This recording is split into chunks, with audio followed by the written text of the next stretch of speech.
Good afternoon, students. Welcome. Myself Jatin Seth. To be continue our question, બેરોજગારી ઘટાડવાના ઉપાયો. બેરોજગારી ઘટાડવાના આપણે અત્યાર સુધીમાં ચાર મહત્વના ઉપાયો વિશે ચર્ચા કરી ચૂકેલા છે, રાઈટ? ઓકે. હવે આપણે પાંચમો પોઈન્ટ તરફ આગળ વધીએ છીએ કે ગૃહ અને નાના પાયાના ઉદ્યોગોનો વિકાસ. ગૃહ ઉદ્યોગ એટલે શું? જેને કુટીર ઉદ્યોગ તરીકે પણ આપણે ઓળખી શકીએ. નાના પાયાના ઉદ્યોગ સ્મોલ સ્કેલ ઇન્ડસ્ટ્રી તરીકે આપણે ઓળખીએ છીએ, જે ઘરઘરાવ ચાલતા હોય, જેમાં મશીનનું કામ ન હોય, હાથેથી કામ થતું હોય, હેન્ડમેડ વસ્તુ વધારે બનતી હોય, અને મશીન હોય તો પણ મોટા ભાગે હાથેથી ચાલતા મશીન હોય. જો આવા ક્ષેત્રનો તમે જો વિકાસ કરશો તો ડેફિનેટલી છે કે જે રોજગારી છે એમાં વધારો જ થશે. કારણ કે એમાં વધારે માણસોની શું જરૂરિયાત ઊભી થશે. તો ઓછા મૂડી રોકાણે વધુ રોજગારી છે તે અહીં આપી શકાય છે. કારણ કે ઇન્વેસ્ટમેન્ટ તો બહુ ઓછું છે, મશીનરી તો એટલી બધી લેવાની નથી, એટલે મૂડી રોકાણ કેવું છે? ઓછું છે.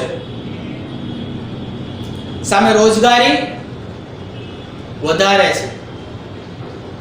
રોજગારી કેવી છે? વધારે. એક સરખા મૂડી રોકાણ દ્વારા નાના અને ઉત્પાદિત મોટા કરતા 7.5% વધુ રોજગારી આપી શકાય છે. બહુ સારું એક્ઝામ્પલ આપેલું છે કે મોટા ઉદ્યોગો કરતા તમે નાના ઉદ્યોગોની જો ઇન્વેસ્ટમેન્ટ કરો અને એમાં જો વધારો કરો તો મોટા ઉદ્યોગો કરતા નાના ઉદ્યોગોમાં 7.5% રોજગારી વધારે આપી શકો. એટલે કે એક્ઝામ્પલ તરીકે કે 100 જણાને તમારે કામ આપવાનું હોય મોટા ઉદ્યોગોમાં, તો તમે ઈઝીલી નાના ઉદ્યોગોની સ્થાપના કરો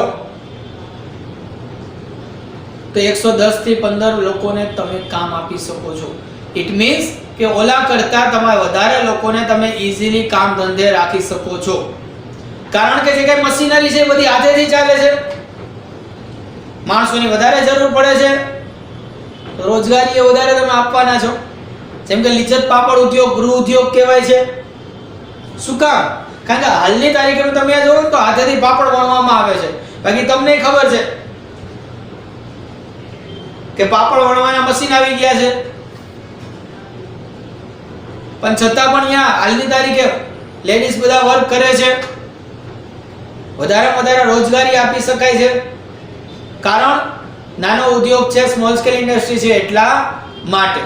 તો રાજ્ય સરકારે પણ એ વધુ હવે તકેદારી રાખવી જોઈએ કે પોતાના રાજ્યની અંદર બને એટલા વધારે ગૃહ ઉદ્યોગ અને નાના પાયાના ઉદ્યોગો છે એના તરફી જે ધ્યાન આપવાનું છે એ વધારવાનું. આમ દેશની જે ઔદ્યોગિક નીતિમાં પણ એનું મહત્વ તો છે જ, તેમાં નાના મોટા ચેન્જીસ કરવા કે અમુક વસ્તુનું ઉત્પાદન છે ને સ્મોલ સ્કેલ ઇન્ડસ્ટ્રી એટલે કે નાના પાયાના ઉદ્યોગ માટે અનામત રાખવું, કે મોટા ઉદ્યોગોને આપવું જ નહીં. અમુક પ્રકારની વસ્તુ છે એ નાના પાયાના ઉદ્યોગમાં જ બનવી જોઈએ, ગૃહ ઉદ્યોગમાં જ બનવી જોઈએ, એ કંપની લેવલે બનવી જ ન જોઈએ. જેથી કરીને શું થશે? દરેકે દરેક વર્ગને રોજગારી મળશે. શું મળશે છોકરાઓ? રોજગારી મળશે. અને એ જે રોજગારી મળશે છોકરાઓ, એ લોંગ ટર્મની રોજગારી હશે, કાયમી રોજગારી પણ કહી શકાય, સમજી લેજો.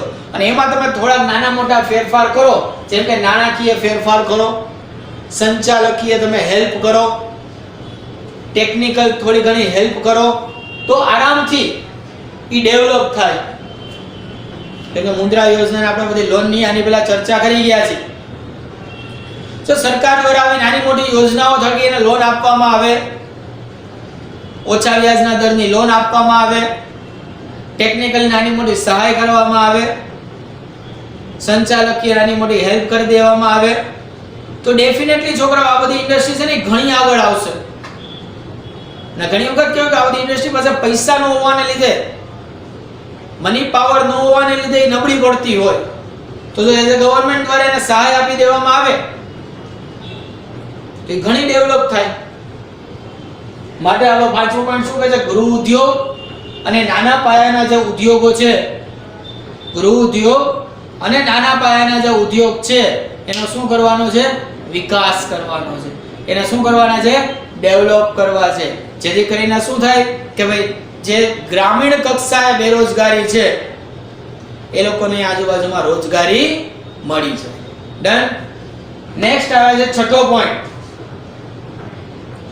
આંતરમાળખાકીય સેવાનો વિસ્તાર. હવે પહેલા તો એ વિચારો, આંતરમાળખાકીય સેવા એટલે કે સુવિધા કહેવાય કોણ? આંતરમાળખાકીય સેવા એટલે કે સુવિધા કોને કહેશો? એ કયો પહેલા. સાંભળેલું તો હશે જ. આપણને ઉદ્યોગ ધંધા માટે જે કોઈ પણ રિક્વાયર્ડ છે, જરૂરી છે, એ બધાને આંતરમાળખાકીય સુવિધા કહેશું આપણે. કેવી સુવિધા કહેશું આપણે? આંતરમાળખાકીય સુવિધા. કે વેપાર ધંધા માટે, સેવા માટે, કૃષિ માટે એ બધી સુવિધા જરૂરી છે. જો આ બધી સુવિધાનો ઘણો બધો વિકાસ કરવામાં આવે, આ બધી સુવિધાને ડેવલપ કરવામાં આવે તો પણ ઇન ફ્યુચર આપણે બેરોજગારીને ઝડપથી ઓછી કરી શકશું. સમજી લેજો. તો ગ્રામીણ કક્ષાએ તમે જુઓ તો અપૂરતી આંતરમાળખાકીય સુવિધા છે. જો ગામડામાં પૂરતી સુવિધા ન મળે તો શું થાય? વિચારો. એ ગામડાનો વર્ગ સુવિધા મેળવવા શહેરમાં જશે, જ્યાં શહેરમાં ઓલરેડી બેરોજગારી છે જ. તો શહેરની બેરોજગારીમાં વધારો થયો. શું કામ? ગ્રામીણ લોકો આવ્યા એટલે. શું કામ આવ્યા? તો કે ગામડામાં આંતરમાળખાકીય સુવિધા નહોતી એટલે. તો આપી દો. ગ્રામીણ ક્ષેત્રે તમે જો સુવિધામાં વધારો કરશો તો ઓટોમેટિક ગામડામાં છે એ બેરોજગારી ઓછી થઈ જશે અને શહેરમાં પણ આવશે નહીં, તો શહેરની બેરોજગારી ધીમે ધીમે ઘટશે. તો માટે તમે જુઓ તો રાજ્ય સરકાર દ્વારા ગ્રામીણ વિસ્તારની અંદર શિક્ષણ આપવું, જે બહુ નથી હોતું, ખાલી પ્રાઇમરી શિક્ષણ નહીં, સેકન્ડરી, હાયર સેકન્ડરી, કોલેજ કક્ષા લગીનું શિક્ષણ આપવું, આરોગ્ય ખાલી સરકારી દવાખાના નહીં, પ્રાઇવેટ હોસ્પિટલ પણ હોવી જોઈએ, મોટા મોટા રોગની સારવાર અહીંયા થવી જોઈએ. રહેઠાણ તો અહીંયા બધે હાર્ડલી 2-3 માળના મકાન હોય, બિલ્ડિંગો ગામડામાં બહુ ઓછી જોવા મળે. હોય જ નહીં એમ કહી તો ચાલે, હાઈ રાઈઝ તો હોય જ નહીં. તો આ બધી સુવિધામાં વધારો કરો. વીજળીની સુવિધા 24 કલાક આપો. સડક, જે કાચી સડક છે, એપ્રોચ રોડ છે, એને પાકા રસ્તા કરી નાખો, ડામરવાળા રસ્તા કરી નાખો. વ્યવસાય લક્ષી તાલીમ કેન્દ્ર આપ બનાવો. અહીંયા કૃષિ છે તો કૃષિમાં આગળ વધવું છે, એના માટે વ્યવસાય લક્ષી આજુબાજુમાં તાલીમ કેન્દ્ર બનાવો કે જ્યાં એ લોકો તાલીમ લઈ શકતા હોવા જોઈએ, કંઈક શીખી શકતા હોવા જોઈએ. ભલે ને 5-6 ગામડાઓની વચ્ચે એક બનાવો તો પણ ચાલે. તો આંતરમાળખાકીય સુવિધામાં જો વધારો થશે અને રહેઠાણની નજીક જ જો એને કામ ધંધો મળી જશે, નોકરી ધંધાની તક મળી જશે, તો જો નવી નવી રોજગારીની તક અહીંયા જ એને મળી જશે. એના માટે એને શહેરમાં આવવાની જરૂર પડશે નહીં. તો ઓટોમેટિક ગ્રામીણ કક્ષાની જે બેરોજગારી છે એ શું થઈ જશે? ઓછી થઈ જશે. દૂર તો ન થાય, ઓછી થઈ જશે. અને શહેરમાં પણ નહીં આવે તો શહેરની પણ શું થઈ જશે? ડાઉન થઈ જશે. તો 5મા અને 6થો પોઈન્ટ આપણે જોયો. 5મા પોઈન્ટમાં આપણે જોયું કે ગૃહ અને નાના પાયાના ઉદ્યોગોનો વિકાસ. અને 6થામાં જોયું આંતરમાળખાકીય સેવા છે એનો શું કરવાનો છે? વિસ્તાર વધારવાનો છે. ડન. 2 પોઈન્ટ આપણે કમ્પ્લીટ કર્યા. ઓકે, આ 2 પોઈન્ટ છે એ તમે તમારી બુકમાં જોઈ લો ઝડપથી. તેના પર સ્ટાર્ટ લાસ્ટ પોઈન્ટ 7 બુક તમારી સામે જ રાખો. ઓકે, બુકમાં જોઈ લ્યો, તમે એકવાર રીડ કરી લ્યો. હું એમ નથી કહેતો કાંઈ ન સમજાય તો પૂછી લ્યો, પણ તમને ખબર પડે કે આપણે જે સમજ્યા અત્યારે એ બુક મુજબ જ છે ને બુકમાં આપેલું છે એટલા માટે. Then after we will start point number 7.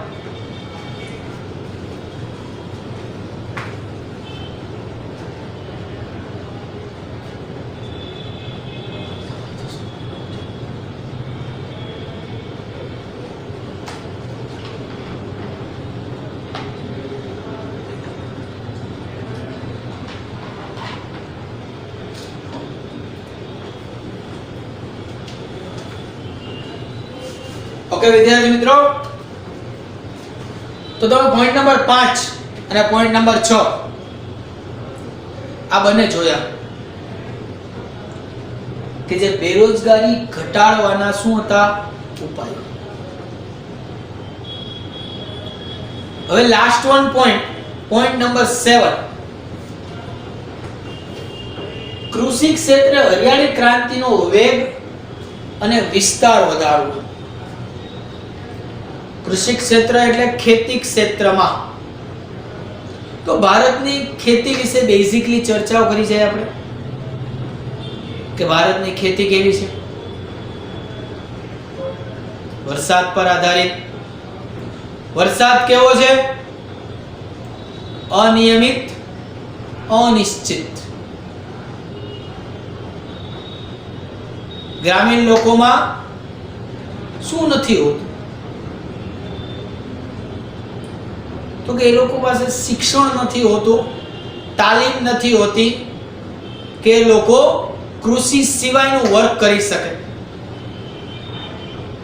ખેતી સિવાયનું કામ છે તે કરી શકે. નોંધો 1960 આસપાસ આપણે હરિયાળી ક્રાંતિ કરી ભારત દેશમાં, પણ એ હરિયાળી ક્રાંતિનો લાભ આખા ભારતને મળ્યો નહીં. અમુક જ રાજ્યને અમુક જ પ્રમાણમાં આ લાભ મળ્યો. જેનાથી શું થયું? જેનાથી શું થયું સમજો તમે. તો કે એ રાજ્યો આગળ આવ્યા, બાકીના રાજ્યને લાભ ન મળ્યો હોવાને કારણે એનું ડેવલપિંગ ન થયું. એટલે સરકારે શું કર્યું? કૃષિ ક્ષેત્રે જે સહાય આવતી હતી, કૃષિ ક્ષેત્રે જે બીજી આર્થિક સહાય આવતી હતી, એ બધી સહાય ધીમે ધીમે ઓછી કરી નાખી. એના તરફ ધ્યાન દેવાનું ધીમે ધીમે ઓછું કરી નાખ્યું, જેથી ગ્રામીણમાં પ્રચંડ બેરોજગારી અને મોસમી બેરોજગારી વધતી ગઈ. પ્રચંડ બેરોજગારી અને મોસમી બેરોજગારી શું થતી ગઈ છોકરાઓ? વધતી ગઈ. તો આપણે પહેલું સોલ્યુશન શું હતું કે ગ્રામીણ ક્ષેત્રે કોઈ પણ સંજોગોમાં પ્રચંડ બેરોજગારી અને મોસમી બેરોજગારી દૂર કરવી. તો છોકરાઓ અહીંયા આપણે એક જોવાનું છે કે કૃષિ ઉપર વસ્તી વધતા પ્રચંડ બેરોજગારી અને અનિશ્ચિત વરસાદને લીધે મોસમી બેરોજગારીમાં શું થયો? ધરખમ વધારો થયો. હવે આ વસ્તી ક્યાં ગઈ? તો આપણે અગાઉના પોઈન્ટમાં જોયું એમ ક્યાં જશે? શહેરમાં જશે. ક્યાં જશે? શહેરમાં જશે. તો શહેરમાં બેરોજગારી વધશે. એટલે આપણે રાજ્યમાં હરિયાળી ક્રાંતિ કરવાનું વિચાર્યું, દરેક રાજ્યનો. પણ એ આપણે સક્સેસ કરી શક્યા નહીં. જે સુવિધા આપવી જોઈએ એ આપણે આપી શક્યા નહીં. હવે એના માટે ઘણા બધા વ્યક્તિઓએ કીધું, એમાં ડોક્ટર એમ.એસ. સ્વામીનાથન છે, એના મત પ્રમાણે એવું કીધું કે ભાઈ કૃષિ ક્ષેત્રમાં જો વધારે પ્રયત્ન કરવામાં આવે તો અનેક નવી રોજગારીની તક સર્જન થાય. ક્યાં? કૃષિ ક્ષેત્રમાં. કોને કીધું? Doctor M S. સ્વામીનાથને એના મત પ્રમાણે કીધું. જે બહુ સાચી વાત હતી કે ભારત દેશ કૃષિ પ્રધાન દેશ છે. કૃષિ પ્રધાન દેશ હોવાને લીધે તમારે ખેતીનું ધ્યાન એને પહેલા દેવું પડે. તો એના માટે પ્રેક્ટિકલ વસ્તુ છે છોકરાઓ. માની લ્યો કે 1 કરોડ રૂપિયાનું મૂડીરોકાણ કરવાનું છે, એટલું સમજાણું? કેટલું મૂડીરોકાણ કરવાનું છે? 1 કરોડ રૂપિયાનું મૂડીરોકાણ કરવાનું છે. જો 1 કરોડનું તમે ઉદ્યોગોમાં મૂડીરોકાણ કરો, ક્યાં? ઉદ્યોગોમાં. ઉદ્યોગોની અંદર તમે 1 કરોડનું મૂડીરોકાણ કરો તો તમે 500 વ્યક્તિઓને રોજગારી આપી શકો છો. 1 કરોડનું મૂડીરોકાણ કરવાથી ઉદ્યોગોમાં 1 કરોડ રૂપિયાનું મૂડીરોકાણ કરવાથી છોકરાઓ તમે 500 વ્યક્તિઓને રોજગારી આપી શકો છો. પણ એ જ 1 કરોડ રૂપિયા એ જ 1 કરોડ રૂપિયા તમે કૃષિ ક્ષેત્રમાં રોકો, ખેતીમાં રોકો, તો 40,000 વ્યક્તિને તમે રોજગારી આપી શકો છો છોકરાઓ. કેટલાને રોજગારી આપી શકો છો? 40,000 વ્યક્તિને રોજગારી આપી શકો છો. તો શું કરવું જોઈએ વિચાર? સાહેબ કૃષિમાં જપાય ને, પણ આપણી ગવર્નમેન્ટ દ્વારા એવું બહુ ઓછું કરવામાં આવે છે. અને આવા 1 કરોડ ને 200-500 કરોડ રૂપિયા ઉદ્યોગોમાં ઇન્વેસ્ટ કરવામાં આવે છે. એનાથી નો ડાઉટ ઉદ્યોગ ક્ષેત્ર આગળ વધે છે, પણ જો એટલા કૃષિ ક્ષેત્રે પણ ઇન્વેસ્ટ કરવામાં આવે તો કૃષિ ક્ષેત્રે જેટલી પ્રચંડ અને મોસમી બેરોજગારી છે છોકરાઓ, એ ઈઝીલી તમે ઓછી કરી શકો છો. બહુ જ સરળતાથી તમે એને ડાઉન લેવલે લઈ જઈ શકો છો. સમજી લેજો. આ તો સૌની વાત છે. વિચાર શક્તિ સૌની અલગ અલગ હોય, એના પ્રમાણે કામ કરતા હોય છે. સમજો 50 લાખની 4 વ્હીલ લેવી અને ફરવું, એના કરતા 5 લાખ વાળી સાહેબ 10 લઈ તો આમ 10 ગાડી લાઈનમાં જાય. રોજ અલગ અલગ ગાડીમાં બેસવાનું. પૈસા તો 50 લાખ જ હોય બરાબર. આપણે ઓલામાં 10 4 વ્હીલ આવી, ઓલામાં 1 4 વ્હીલ આવી. બધાના વિચાર સાહેબ 50 લાખ વાળી સાહેબ BMW આવે, સાહેબ ઓડી આવે, સાહેબ વટ પડે. બીજો કે સાહેબ 10 ગાડી લઈને ગયો એના કરતા વધારે વટ પડે. 5 લાખ વાળી ગાડી કે હારી નો એવું તો હોય નહીં, સારામાં સારી કંપનીની હોય. 10 ગાડી લઈને ગયા છે વટ એના કરતા વધારે પડે. પણ બધાની વિચાર શક્તિ કેવી અલગ અલગ. અહીંયા પણ આવું જ છે. તો આ પોઈન્ટ આપણે છોકરાઓ બુકમાંથી જોશું, કારણ કે થોડોક લેન્ધી પોઈન્ટ છે અને શબ્દ અમુક વધારે સરસ છે જે સમજવા જેવા છે. તો ટેક્સ્ટ બુક તમારી સામે રાખજો, સ્ક્રીન ઉપર પણ આવશે પોઈન્ટ આખો, જેમાં તમે ઈઝીલી રીડ કરી શકો છો. તો વિલ સ્ટાર્ટ 7 પોઈન્ટ કૃષિ ક્ષેત્રે હરિયાળી ક્રાંતિનો વેગ અને વિસ્તાર. જો તમે દેશમાં ઊંચા વસ્તી વૃદ્ધિ દરને કારણે, વસ્તી વૃદ્ધિ દર તો આપણે જોયો કે 1.9% જેટલો આપણે જોઈ શકીએ છીએ. તો વસ્તી વૃદ્ધિ દરને કારણે રોજગારી માટે કૃષિ ક્ષેત્રે વસ્તીનું ભારણ વધતા પ્રચંડ બેકારી તેમજ અનિયમિત વરસાદ અને અપૂરતી સિંચાઈની સગવડને કારણે મોસમી બેકારીની સમસ્યા વધતી જ ગઈ છે. આ સમસ્યાને હલ કરી કૃષિ ક્ષેત્રે ભારણરૂપ વસ્તીને રોજગારી માટે અન્ય ક્ષેત્રમાં ખસેડી શકાય તેવી ક્ષમતા હજી સુધી પ્રાપ્ત થઈ શકી નથી. એટલે કે ખેતીમાંથી તમે એને ઉદ્યોગમાં લઈ જાઓ, પણ એને કંઈક આવડવું તો જોઈએ ને. એ તો આપણે પહેલા જોયું, એની પાસે તાલીમ નથી. તેથી ખાસ કરીને ગ્રામ્ય વિસ્તારમાં જે કૃષિ ક્ષેત્રે રોકાયેલા લોકોની બેકારીની સમસ્યા છે એ હળવી કરવા માટે તમારે હરિયાળી ક્રાંતિને જ વેગ આપવો પડે અને તેનો વધુને વધુ વિસ્તાર કરવાના સવિશેષ પ્રયાસો પણ કરવા જોઈએ. અને રોજગારીની તક શું કરવી જોઈએ છોકરાઓ? વધારવી જોઈએ. તો જ ડેવલપિંગ થાય, અધરવાઇઝ ડેવલપિંગ થશે નહીં. કારણ કે કૃષિના લોકો છે ને કૃષિમાં જ આગળ વધારવા પડે. એટલે જો સારી રીતે આયોજન કરવામાં આવે, જો આયોજનમાં આપણે 1 કરોડ વાળું એક્ઝામ્પલ આપ્યું, તો અન્ય કોઈ પણ ક્ષેત્રમાં પણ કૃષિ ક્ષેત્રમાં રોજગારીની તક ઊભી કરવા માટે સૌથી વધારે અવકાશ છે. અવકાશ છે એનો મતલબ કે તમે કરી શકો છો. જેમ આપણે 1 કરોડનું ઇન્વેસ્ટમેન્ટની વાત કરી, તો આપણે બંને જગ્યાએ ઇન્વેસ્ટમેન્ટ કરી શકીએ છીએ. આ વાતને નિષ્ણાત અર્થશાસ્ત્રી પીસી મહાલનોબિસે કરેલા રોજગારીની તકની ગણતરીના અંદાજથી એક સમર્થન મળે છે કે જો એના મત મુજબ ભારતમાં કૃષિ ક્ષેત્રે 1 કરોડનું મૂડીરોકાણ કરવાથી ભારતમાં કૃષિ ક્ષેત્રે 1 કરોડનું મૂડીરોકાણ કરવાથી 40,000 વ્યક્તિને રોજગારી આપી શકાય છે અને ઉત્પાદનમાં 5.7% નો વધારો કરી શકાય છે. જ્યારે મોટા ઉદ્યોગોમાં 1 કરોડનું મૂડીરોકાણ કરવાથી માત્ર 500 વ્યક્તિને જ રોજગારી આપી શકાય છે અને રોજ ઉત્પાદનમાં 1.4% ના દરે જ વધારો કરી શકાય છે. આમ આ અંદાજ પરથી કહી શકાય કે કૃષિ ક્ષેત્ર ઉદ્યોગ ક્ષેત્ર કરતા વધુ રોજગારીની તક સર્જાવા માટે અનુકૂળતા પણ ઘણી બધી છે. તેથી કૃષિ ક્ષેત્રે જોવા મળતી હરિયાળી ક્રાંતિ માટે કૃષિ ક્ષેત્રે જોવા મળતી જે હરિયાળી ક્રાંતિ છે એ હરિયાળી ક્રાંતિ માટે એવી પૂરક પ્રવૃત્તિઓ, પૂરક એટલે વધારાની પ્રવૃત્તિઓ, વધારાના સમયની પ્રવૃત્તિઓ, એકબીજા વતીની પ્રવૃત્તિઓ,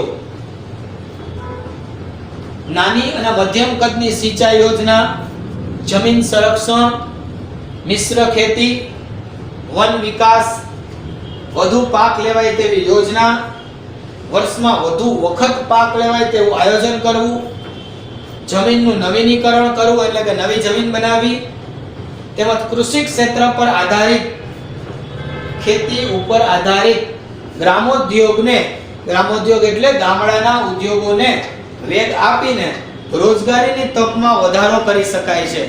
રોજગારીની તકમાં શું કરી શકાય છે? વધારો કરી શકાય છે. Doctor M S. સ્વામીનાથનના મત મુજબ પણ કૃષિ ક્ષેત્રના વિકાસની દિશામાં વધારે પ્રયત્ન કરવામાં જો આવે તો અનેક ગણી નવી રોજગારીની તક તમે ઊભી કરી શકો છો. સમજી લેજો. રેડી? તો અહીંયા મહાન લોક વિશે પણ એ જ વસ્તુ કીધી છે, આ પ્રેક્ટિકલ સમજાવી અને સ્વામીનાથને પણ કૃષિ ઉપર જ ભાર આપવાની સૂચના આપી. રેડી? તો છોકરાઓ આપણે અહીંયા ક્વેશ્ચન કમ્પ્લીટ કરીએ છીએ કે બેરોજગારી ઘટાડવાના ઉપાયો. ટોટલ 7 ઉપાય છે. 5 માર્કમાં પૂછાય તો 7 એ 7 લખવા પડે, પણ જો તમને કીધું હોય કે કોઈ પણ 5 તો 7 માંથી કોઈ પણ 5 જ તમારે લખવાના થાય.